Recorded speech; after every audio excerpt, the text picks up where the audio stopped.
ಮಂಗಳೂರಿನ ಫಾರಂ ಪಿಜ್ಜಾ ಮಾಲ್ನಲ್ಲಿ ಕ್ರಿಸ್ಮಸ್ ಪ್ರಯುಕ್ತ ಗ್ಲಿಟ್ಸ್ ಎಂಟರ್ಟೈನ್ಮೆಂಟ್ನವರು ವಿನೂತನ ಕಾರ್ಯಕ್ರಮ ಹಮ್ಮಿಕೊಂಡಿದ್ದಾರೆ. 2 ದಿನಗಳ ಕಾಲ ಫಾರಂ ಪಿಜ್ಜಾ ಮಾಲ್ನಲ್ಲಿ ಗ್ಲಿಟ್ಸ್ ಎಂಟರ್ಟೈನ್ಮೆಂಟ್ನವರು ಕ್ರಿಸ್ಮಸ್ ಹಬ್ಬವನ್ನ ವಿನೂತನ ರೀತಿಯಲ್ಲಿ ಆಚರಿಸುತ್ತಿದ್ದು ಮಂಗಳೂರಿನ ಜನತೆಯನ್ನ ಕೈಬೀಸಿ ಕರೆಯುತ್ತಿದೆ. Tall angel, carnival girl, clown juggler ನೋಡುಗರನ್ನ ಆಕರ್ಷಿಸುತ್ತಿದ್ದು ಪ್ರತಿಯೊಬ್ಬರು ಸೆಲ್ಫಿ ಕ್ಲಿಕ್ಕಿಸಿಕೊಂಡು ಸಂತಸ ಪಡುತ್ತಿದ್ರು. ಅದರಲ್ಲಿ ಕಾರ್ನಿವಾಲ್ ಗರ್ಲ್ ಅಂತೂ ನೋಡುಗರನ್ನ ಸೆಳೆಯುತ್ತಿದೆ.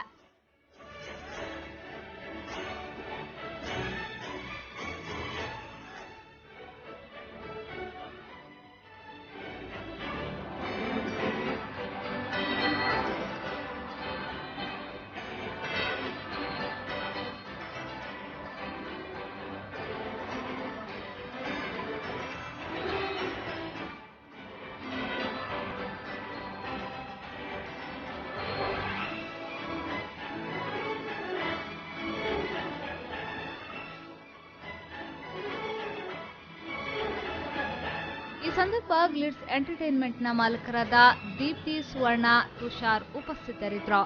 ನಾಗರಾಜ್, ವಿ4 ನ್ಯೂಸ್ 24/7 ಮಂಗಳೂರು.